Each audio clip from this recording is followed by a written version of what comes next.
téléspectateurs, c'est avec un réel plaisir qu'on me retrouve dans votre émission Vox Arena ma nekk tey fi nga xamante ne moom mooy Rufisque ñëw seet ci champion bu mag boo xamante ne kenn dootu ko présenté muy doomu Dangu ñu fas yéene waxtaan tuuti ci li nga xamante ne si la jógee mooy championnat bu am solo boobu noonu mu def daaw saison bu am solo aussi mu bëggoon ñu waxtaan ci li mu jógee ak ci li nga xamante ne fa la jëm ñu bàyyi ko mu nuyoog mbokk téléspectateurs yi. waaw auzu billah bismillah inna wali yàlla ginnaaw bu ñu sant yàlla julli sangu-sang yi di sant suñu ñaari waajur bu baax di ñaanal suma waajur bu góor fi mu nekk gënal ko fii di ñaanal aussi suma waajur bu jigéen yàgg fi loolu te wér di ko ñaanal aussi bépp doomu aadama ñu ngi lay fay Cheikh Omar. nga jógee ci championnat bu am solo daaw boo doon jàngat ci championnat bi nga nekkoon maanaam boo doon joxe pourcentage lan ngay wax. waaw xanaa pourcentage bu positif rek xam nga làmb moom dafa metti dafa neex booy waajal benn saison ñu dugal ci benn championnat loolu bariwul lu muy am ci làmb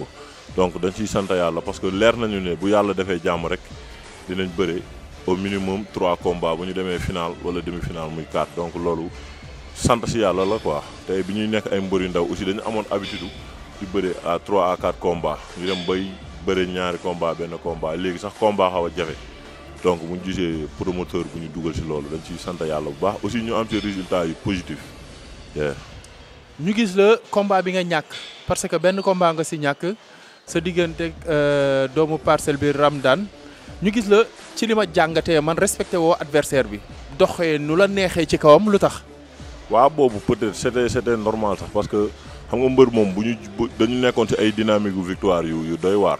te aussi bu ñuy duggee ci classe bi ak lu nit ñi mën a wax rek nekk ñu woon benn quoi maa leen jiitu woon ci làmb te aussi li ma def ci làmb defuñu ko ci woon ñu nekk ci dynamique aussi bu doyoon waar teg ci aussi ñu doon entraînement loo xam ne amoon nañ yaakaar ne tey jii bu yàlla defoon rek ñu mu antu maanaam combat bi sax du demee noonu quoi mais comme ni koy waxee rek des fois moom il faut nga pakasalu pour nga xam fi ngay teg sa tànk. alors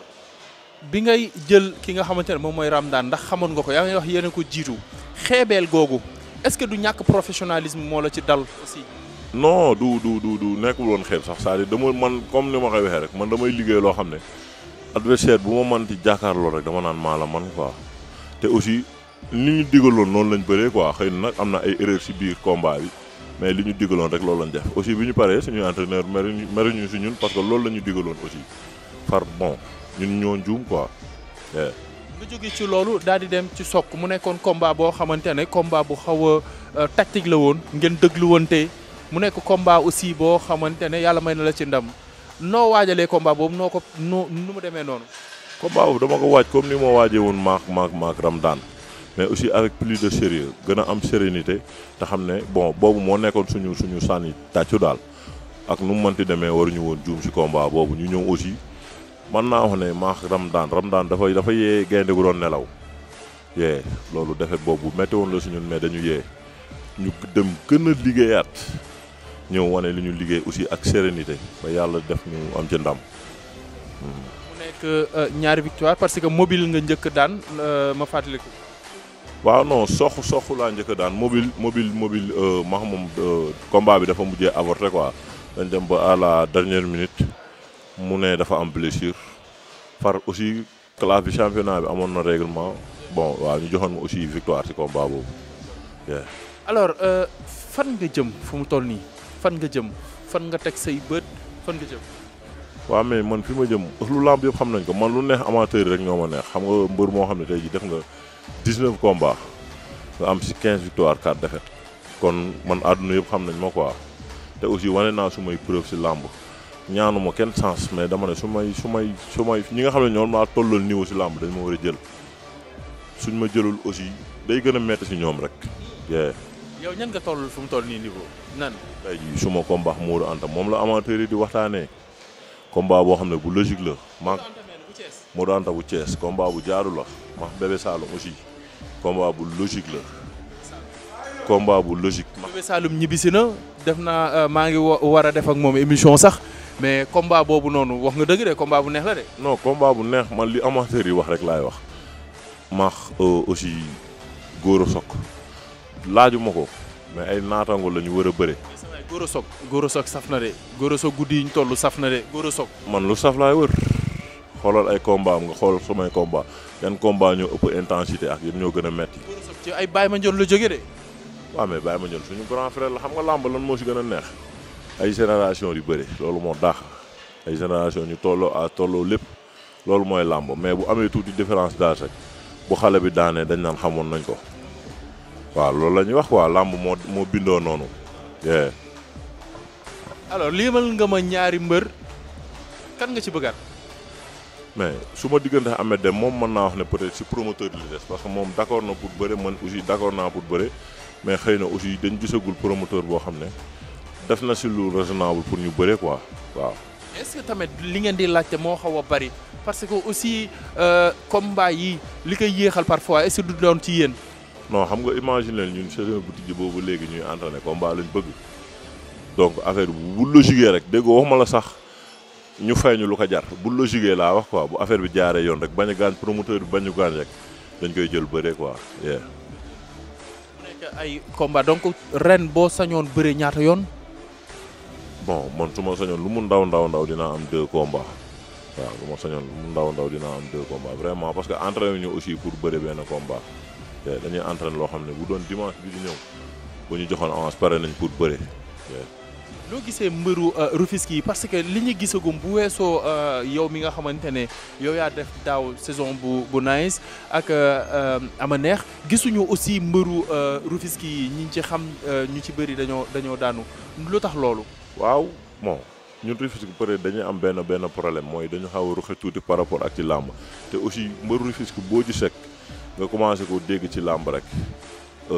jàmbaar pire la quoi parce que Rufisque fii. benn promoteur moo fi nekkoon mooy suñu ndijaay Pala Mbengue amatul xam nga donc ñun dañu ñafe amul benn promoteur boo xam ne da nga jël mbëru Tëngéej di ko xaalal yoon pour mu dem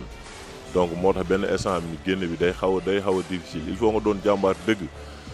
pour nga génne quoi par exemple ku si mel ni man tey ji bu ñu amoon promoteur bu dëkk Tëngéej dañuy jox suñuy morom ñuy bëre ñu jaayante ko ku man sa morom dem mais tey ji boo xoolee ñun la plupart mbëru Rufisque ku muy bëral rek mbëru Rufisque mooy tourné may ko chance quoi peut-être loolu nag bon li ñu amul promoteur la quoi. mais aussi est-ce que ci ñàkk booloo bi aussi jàpp leen parce que écurie dafa xaw a tas aussi quoi. non pourtant Rufisque est-ce que amul ñetti écurie bariwul te boo xoolee ñetti écurie yooyu yëpp ñun mbëri dañuy contact suñu biir quoi ñun ñëpp ñoo bokk nday ñoo bokk baay ku siy bëre fii ko bu dee da ngay dem stade ku siy bëre da ngay boo tourné si ginnaawam da ngay gis mbëru Tëngéej yëpp si ginnaawam ñun loolu lañ xam quoi ñun jàppalante bi nekkul ci devant média yi bu ñu jàppalante dañuy jàppalante fii si écurie yi bu ko defee bis ba bon soxlawul sax ngay gis nit ki pour xam ne jàppal ne la wala déet te mbëri loolu la ñu ëpp lu ñuy def da ngay gis jouru combat nga gis ñu bari te ñun loolu gëmuñu loolu ñun li ñu gëm mooy li ñu lay jàppalee mooy fii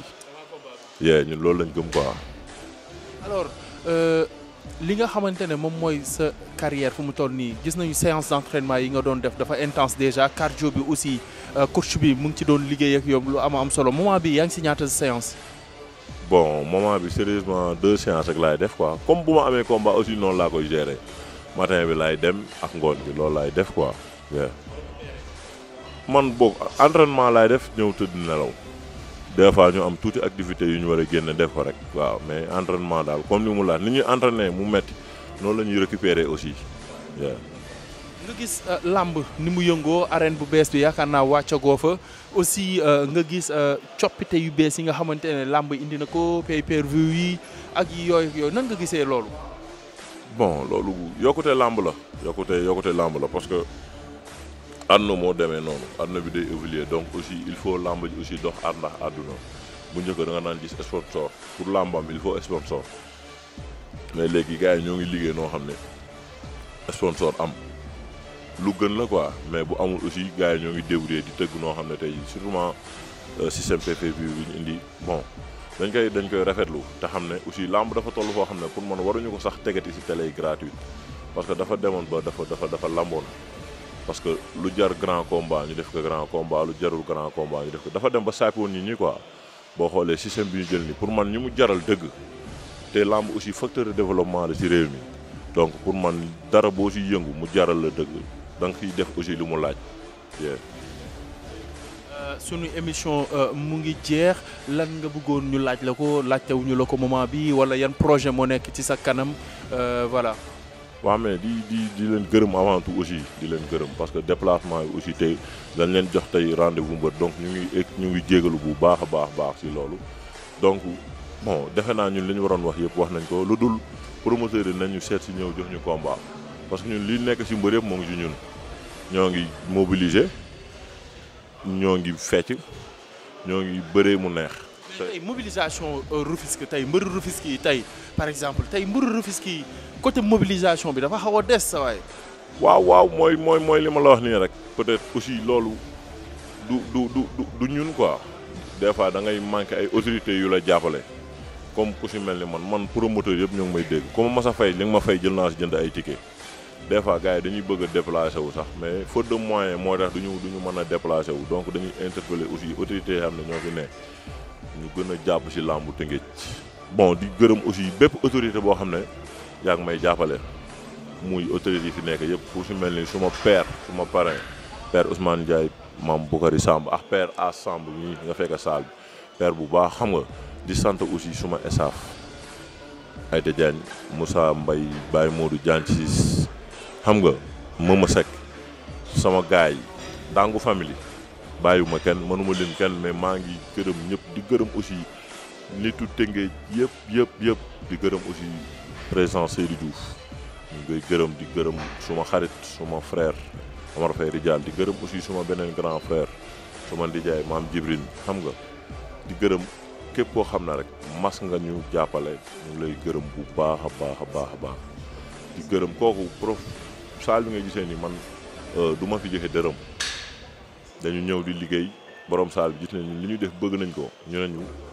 sa dara bu ko defee saal bi donc dañuy entraîner gratuitement di ko sant bu baax di ko ñaanal aussi mu am ay saal kër si bi mu fi fekk aussi Bolo suma grand frère la dafay taxaw si ñun si lépp di gërëm aussi ñoo xam ne foofu lañ jokk si wàllu làmb muy suñu écurie Songane Gueye président bi As Gueye secrétaire général Maam Ñaaw suñuy coach ndaanaan Baye Ma Ndiaye ak bépp mbër bu fa nekk mu lay gërëm di la sant di ñaanal aussi suma benn frère ama neex dafa xaw a yaram bi dafa xaw a sutante ñu koy ñaanal mu taneeg jàmm ak salaam di aussi ñaanal suma rakk yi nga xam ne dañ jëm si ay combat ñoom Tidiane Faye xam nga Aziz numéro 2 Mamaya ñu leen ñaanal ay ndam góor gi étudiant di aussi lancer benn message ministre de la justice suñu benn grand frère Abdou Aziz Malick ak suñu ñaari rakk Youssou ak Doudou ñu ngi koy ñaanal dossier bi mu taxaw si te ñor nañu aussi suñu terrain bi nga xam ne moom la ñu xëccoo ay ati at tey Tëngéej dafa def loo xam ne su muy juum si élection yi ñu jógee Tëngéej Macky Sall dafi gagné au premier tour à 54% donc ñun dañ ko lebal war nañu delloo aussi te ñun waa Dangu li ñu jooy muy suñu terrain bi nga xam ne foofu la ñu yaroo foofu la ñu màggee ngir yàlla ak yonente bi terrain de football nañ ñu ko jox vraiment loolu rek la ñuy ñaan xam nga di gërëm ñëpp di sant ñëpp aussi wasalaam jaajëf